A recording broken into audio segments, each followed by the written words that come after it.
And blessed to be a part of your day. Kevin Miller in the morning, KIDO Talk Radio. Where do we begin from here? Everyone is talking about the Super Bowl and what a great victory it was and what a lousy game it was and everything else. And if you'd like to opine about that, 580-5436, 580-KIDO. But I've got a Super Bowl of my own. And it has nothing to do with the Lombardi Trophy. It has nothing to do with the Los Angeles Rams. It has nothing to do with the New England Patriots. It's called the State of the Union. And with apologies to everybody that loves football, with apologies to everybody that loves the big game and the commercials and the food. By the way, I don't want to say the dumbest people in the world because I was out there amongst you yesterday. Hey, everybody, it's the big game. It's the Super Bowl. What does that mean? Well, if you're a fatty like Kevin Miller, you go out and you buy a bunch of food that you won't eat. And then on social media, all the spreads. Hey, look, I've got dip. Hey, look, I've got Pico. Hey, look, Pico, I've got this, that, and the other. Oh, it was all in good fun. But if you're one of the people that worked in the restaurant business, the grocery store business, it was a great day for you. In fact, I was talking to my friends at Papa John's on Meridian Road, and they go, dude, we need the sales. Because you don't want to go into a place and it's like, well, Kevin Miller, we're grumpy because we're working. People are happy. So the economy seems to be in good shape. But back to the State of the Union. It's going to be, I think, epic. I think it will resemble the WWE. I think it will resemble something that we haven't seen where Trump turns around and just tells Pelosi, you're not the boss of me, right? You're not the boss of me. And by the way, we have to switch our monitors from the sports to the news because it is so distracting. And what Donald Trump has done is something that we had talked about here for many, many years. In fact, I'm sure Patriot Ray and others got tired of me saying this. If we put half the effort or a tenth of the attention that sports gets into politics, we'd have a better world. Donald Trump has changed the equation where that's what we're doing now. We are focusing in on politics as if it's sports. We would love to see you at our Dave and Buster's State of the Union party. Still plenty of seats available, 901-3800. You can go to KIDOTalkRadio.com. On the website, we've got the number there. I can't wait to hear what you have to say. It's going to be huge. Plus great food, affordable prices right there in Boise by the mall. So, the reaction to the Super Bowl, a couple of things. At 580-5436, 580-KIDO. It's funny, there was one Super Bowl ad that was rejected, and somebody said to me, hey, CBS rejected a pro Kaepernick ad. No, CBS rejected a Super Bowl ad that said, just stand and salute the flag. We're going to play that for you in a minute. Again, sometimes it doesn't translate because of the powerful visuals, but it's about standing for the flag. And then you have some people saying, well, look, the Patriots are the symbol of the alt-right. They're the alt-right. I didn't know that the alt-right or the white supremacists had their favorite football team, but apparently that's the case as well. And you think to yourself, can we just ever enjoy the game?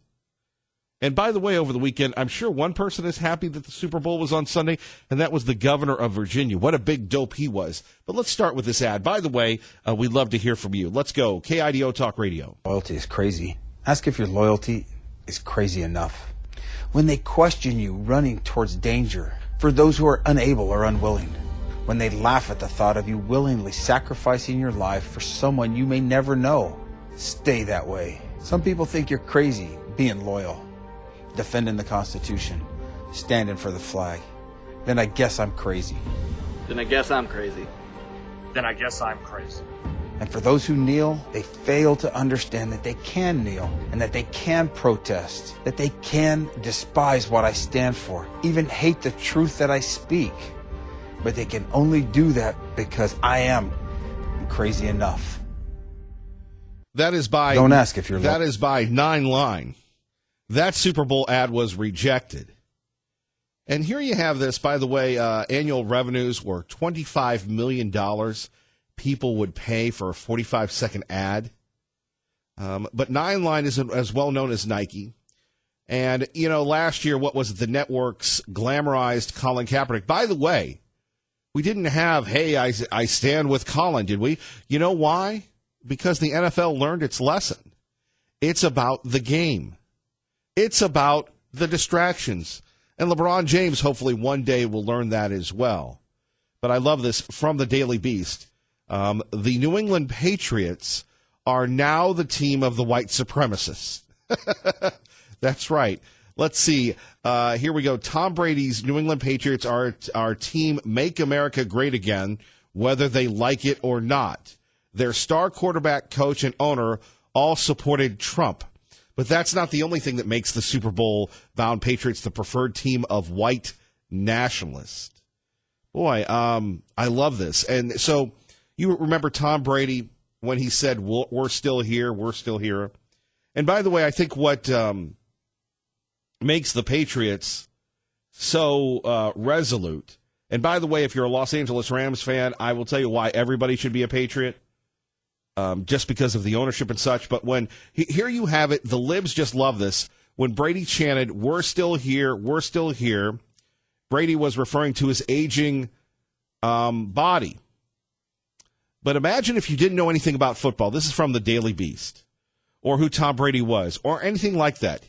You would think you were watching some square-jawed grifter throwing red meat to the hogs at an alt-right rally, screaming at the libs who thought Nancy Pelosi and her gender warriors were going to keep decent America folks from being here.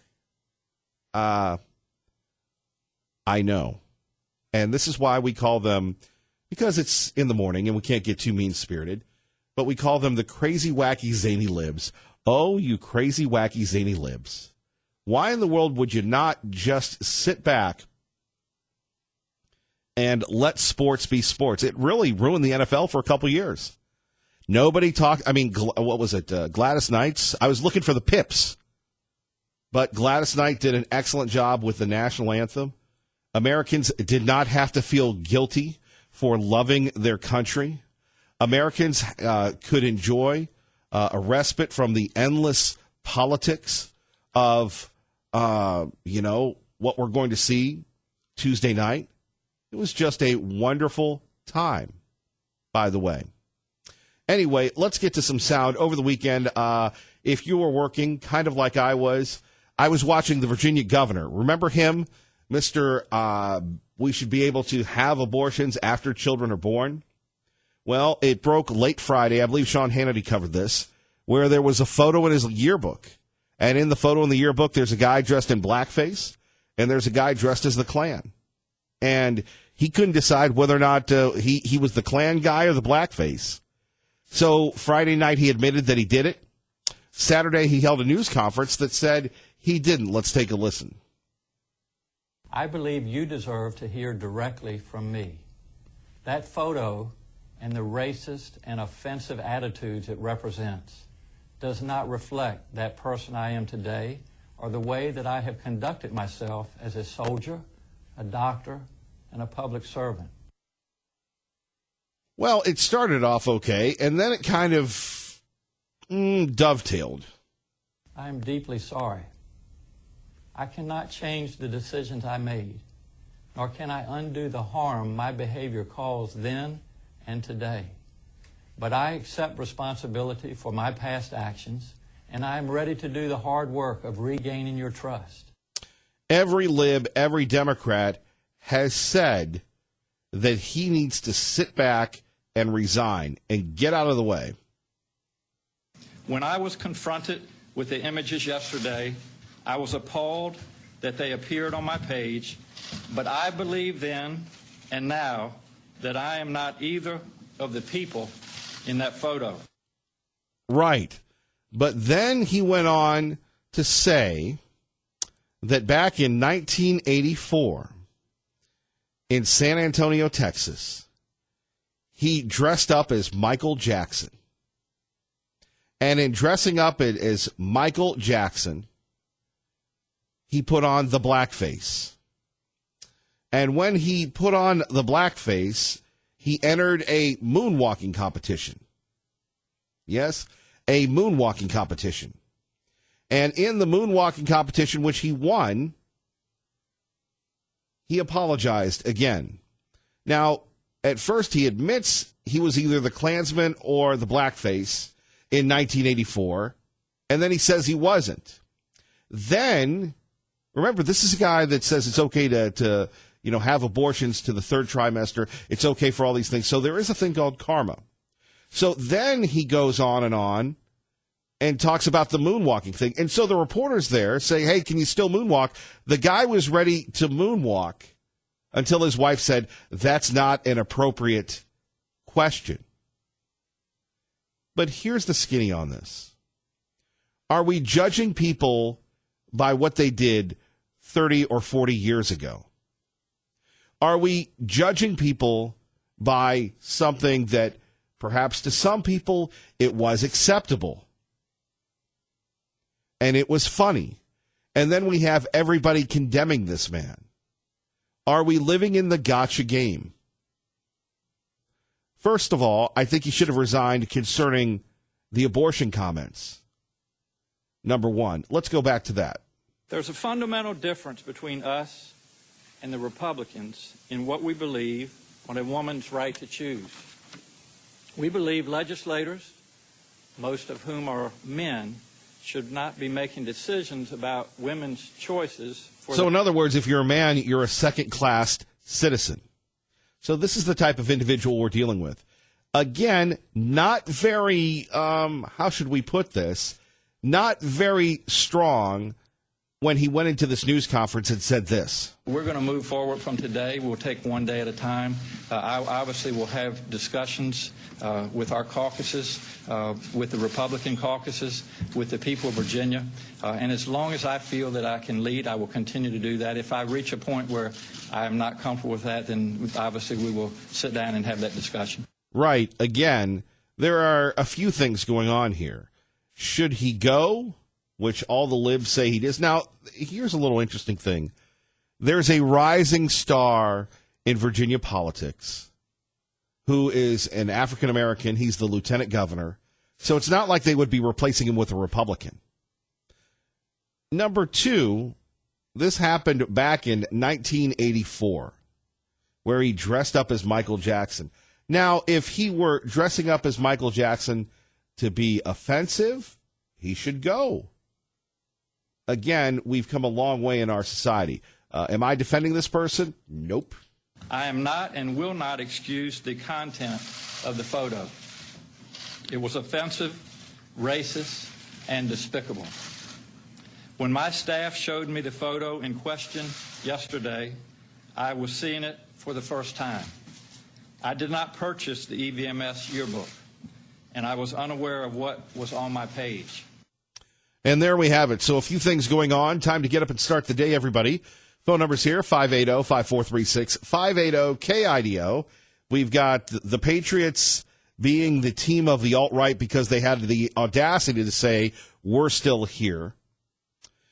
We have the ad that wasn't played in the Super Bowl because it was all about America and standing up for the flag and being a first responder.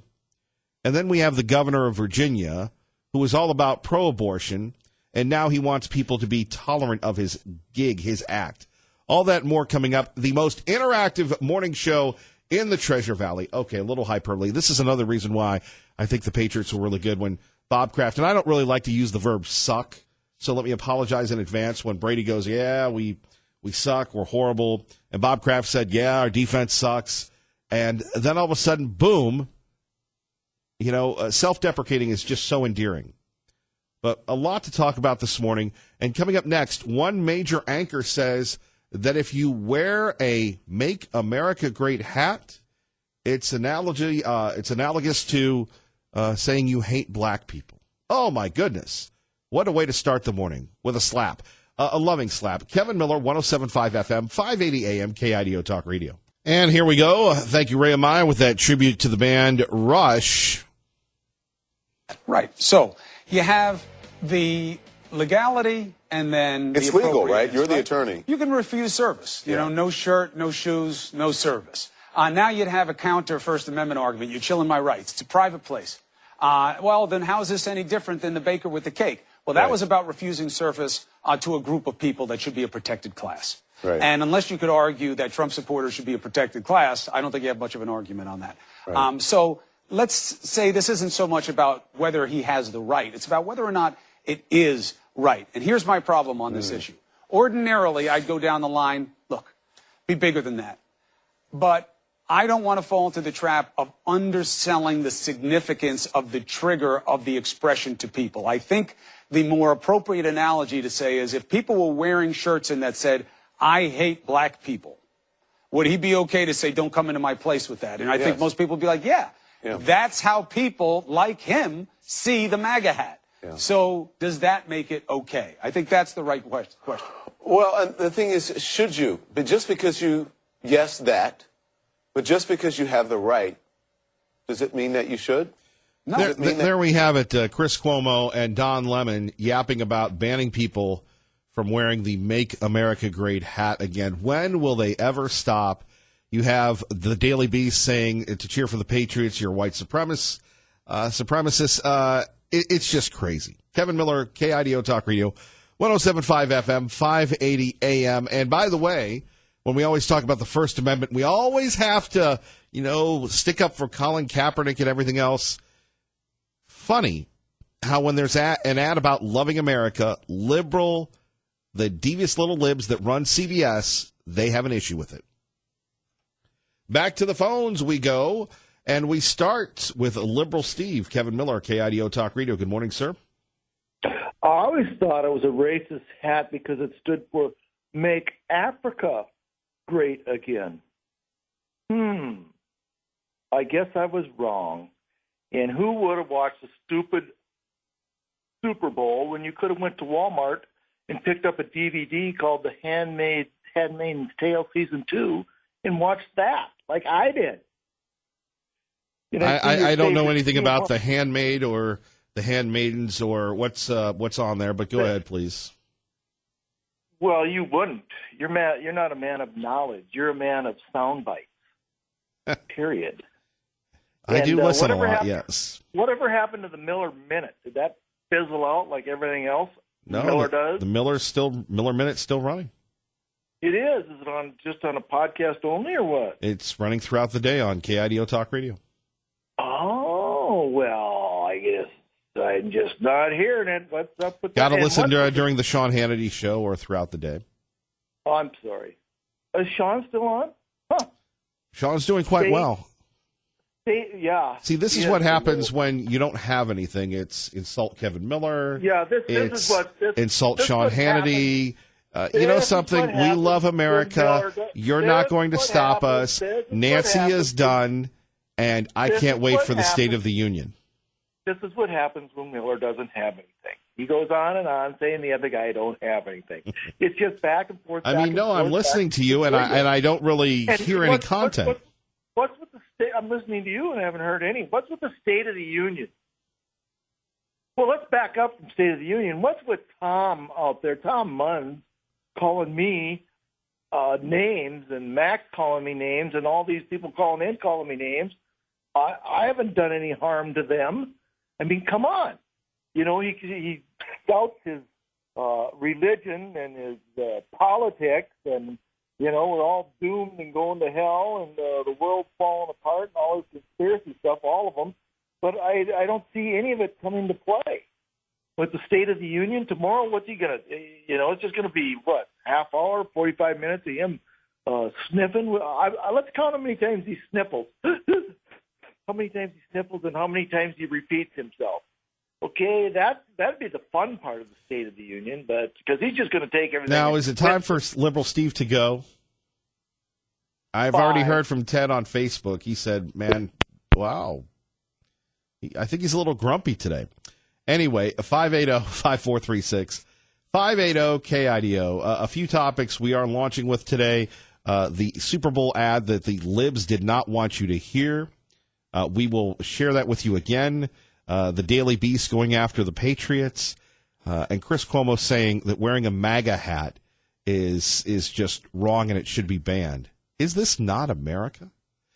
Okay, KIDO Talk Radio time, 627, 107.5 FM, 5:80 a.m. Let's get you to work safely and on time. That was Eric Everett. Thank you, Larry. Let's go to Pete Mountain Home with Kevin Miller on KIDO Talk Radio. Good morning, Pete. Good morning, Kevin. First of all, I'd just like to say that Liberal Steve is a warm, fuzzy, happy, just a really special little bunny kind of a guy, and I really appreciate to hear from him. I don't want him to think, that any of us are bad-mouthing him all the time. I think he's special, sort of.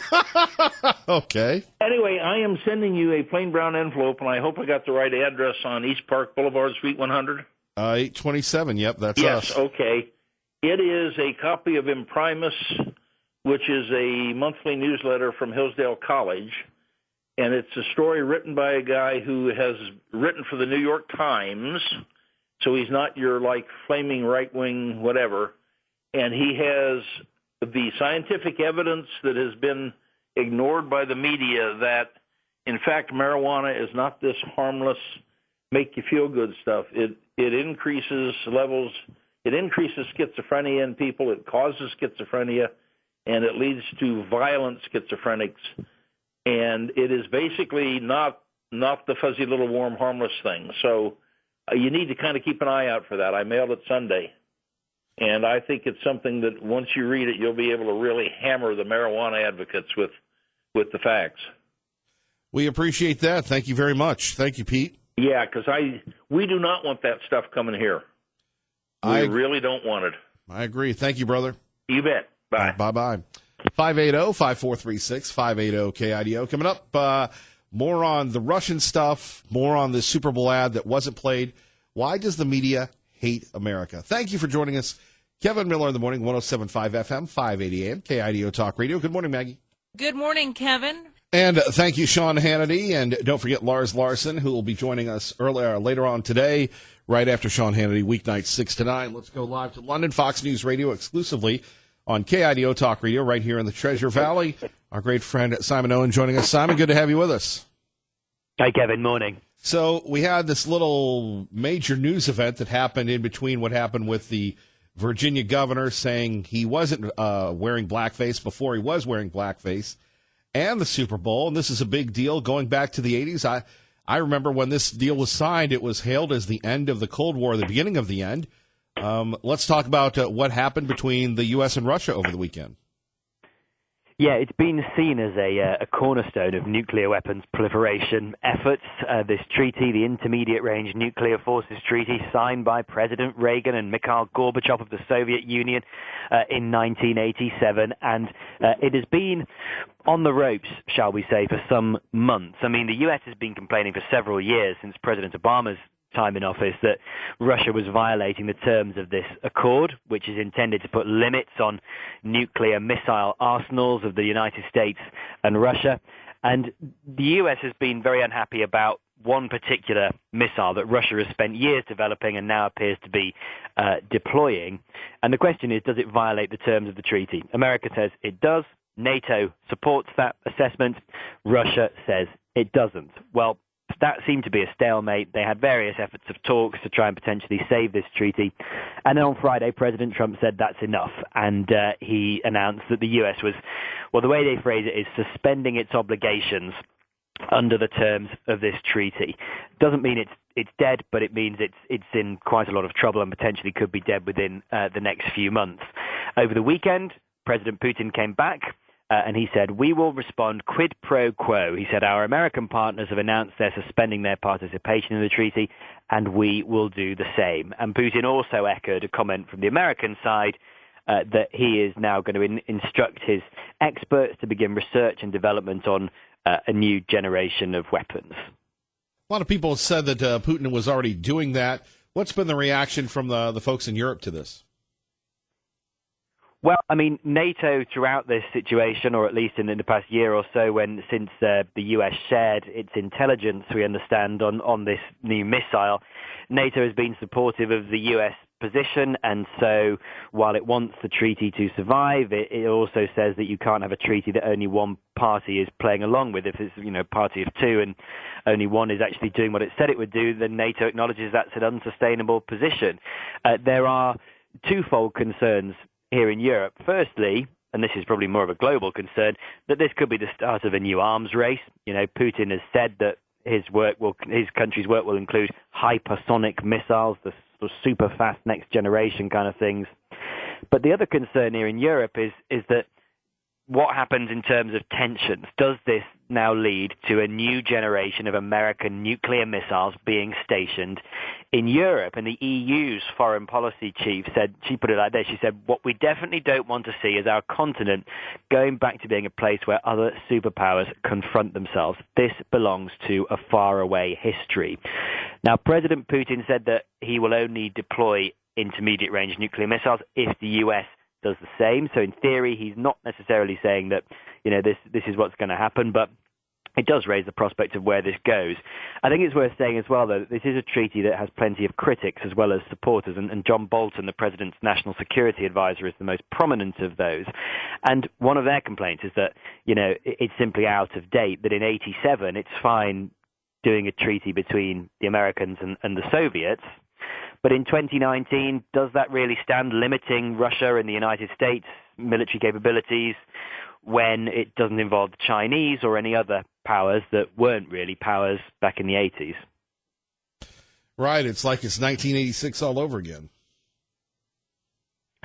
Well, I mean, you could say it like that, I suppose, but I guess we're a way off from where these things go. But you know, this is a missile that in itself might not be particularly controversial, apart from the fact it all comes down to how far it can fly. It's actually, in these very complicated spheres of weapons development, this is pretty simple. It's how far can the thing go? And you're not allowed to, under the terms of this treaty, develop anything that can travel above 500 kilometers and below 5,500 kilometers. And those numbers are there because that means that Russian missiles would not be able to strike Europe, an American missile stationed in Europe would not be able to strike Russia. So that's why the limits are there, this kind of big gap in the middle where the US and Russia aren't supposed to develop these things.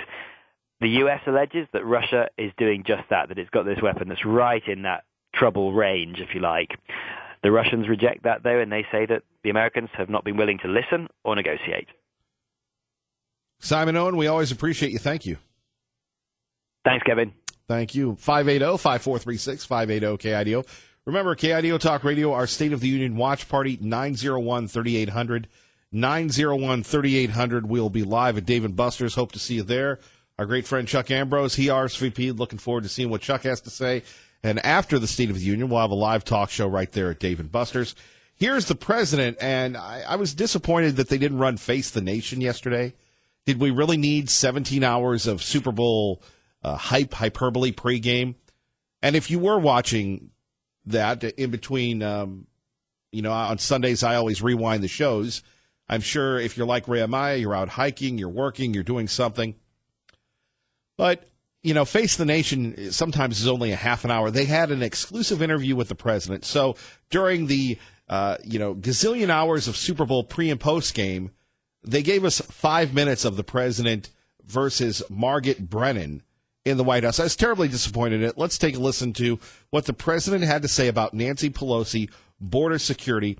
And this is why it's important here at 107.5 FM, 580 AM. You're not going to get it on local television. You're not going to get this on local radio. You're not going to get it on national media, with the exception of what we broadcast here. This is the other side of the story. Would you shut down the government again? Well, we're going to have to see what happens on February 15th. And you're not taking it off the table? Well, I don't take anything off the table. I don't like to take things off the table. It's that alternative. It's national emergency. It's other things. And, there have been plenty national emergencies called. And this really is an invasion of our country by human traffickers. These are people that are horrible people, bringing in women mostly, but bringing in women and children into our country, human trafficking, and we're going to have a strong border. And the only way you have a strong border is you need a physical barrier, you need a wall. And anybody that says you don't, they're just playing games. You had quite the showdown with Speaker Pelosi. What did you learn about negotiating with her? Well, I think that she was very rigid, which I would expect, but I think she's very bad for our country. She knows that you need a barrier. She knows that we need border security. She wanted to win a political point. I happen to think it's very bad politics because basically she wants open borders. she doesn't mind human trafficking, or she wouldn't do this because, you know, She the offered you over traffickers- $1 billion for border security. Excuse me? She offered over $1 billion for border security. She doesn't want the wall. She's costing the country. You ever notice that the libs always have to take the other side of the story, whether it's in a debate or everything else? They always have to stick up for it. Look, $5 billion, $1 billion, $25 billion. Nancy Pelosi says the wall's immoral after she said we need a wall. Let's go down to San Diego, California. Thousands, millions of people arrested now because there's a wall, less than 100,000. See, this is the deal, and this is what we'll find out Tuesday night.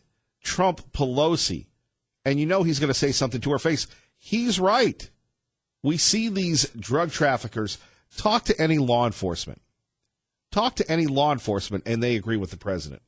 Country hundreds of billions of dollars, because what's happening is when you have a porous border and when you have drugs pouring in and when you have people dying all over the country because of people like Nancy Pelosi who don't want to give proper border security for political reasons, she's doing a terrible disservice to our country. And on the 15th, we have now set the table beautifully because everybody knows what's going on because of the shutdown. People that didn't have any idea, they didn't have a clue as to what was happening, they now know exactly what's happening. They see human trafficking. They see drugs in gangs, criminals pouring in.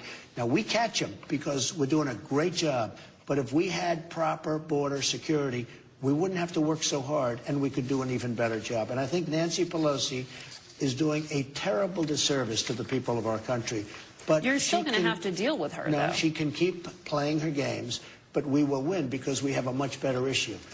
On a political basis, what she's doing is, I actually think it's bad politics, but much more importantly, it's very bad for our country. There we have it. Could you ever see another Republican, besides maybe Senator Cruz, saying that? Would Marco Rubio say that? Would Jeb Bush say that? Oh, no, we don't want to get Nancy Pelosi mad at us. Here you have the president. Of course, CBS didn't air that. Of course, CBS didn't want you to see the president defending America, making his case for the border. I love this. Are you going to shut down the government again? Well, actually, Congress shuts down the government because they control the purse strings. Never let the truth get in the way of a good media story.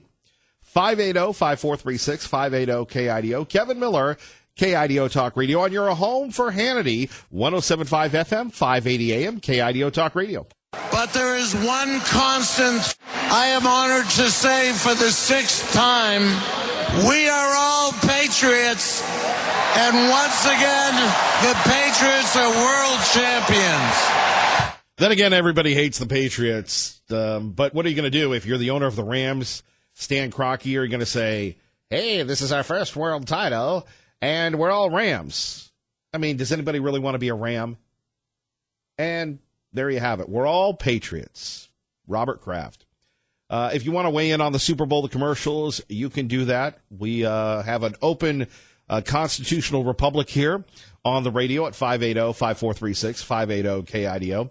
But here's something that is just showing you what we're up against. And it comes out of the country of India. Now, any parent, grandparent, guardian, step-parent, adopted parent, this is just going to, I hope it makes you laugh. But as my dad used to say, you know, there goes another nitwit. Now, is nitwit offensive? I don't know if nitwit is offensive. I just love that word, nitwit. This gets the Nitwit of the Day award. Do we have a Nitwit of the Day award? Well, one would say one person would win it again and again and again, but this is the International Nitwit of the Day. There's a man in India who's 27 years old, and he wants to sue his parents for giving birth to him. That's right, because without your parents, you wouldn't have life. He's mad that they did not get his consent, and he's starting an anti-natalist movement that says having children is morally wrong. Now, we could sit there and say this guy's a nitwit. He probably needs some therapy. Maybe he needs some medication. But who would have ever thought in America that if you wore a hat supporting the president, supporting the country, that people would think that that's racist, right? So here you have this guy, 27, has compared having children to kidnapping and slavery on his Facebook page, and that's how we identify ourselves these days. On our Facebook page, he sends out anti-natalist posts to hundreds of followers. Now, this is a serious story. He intends to sue his parents despite having a great relationship with them. Now, this is where social media and just the need to get going has gone off the rails.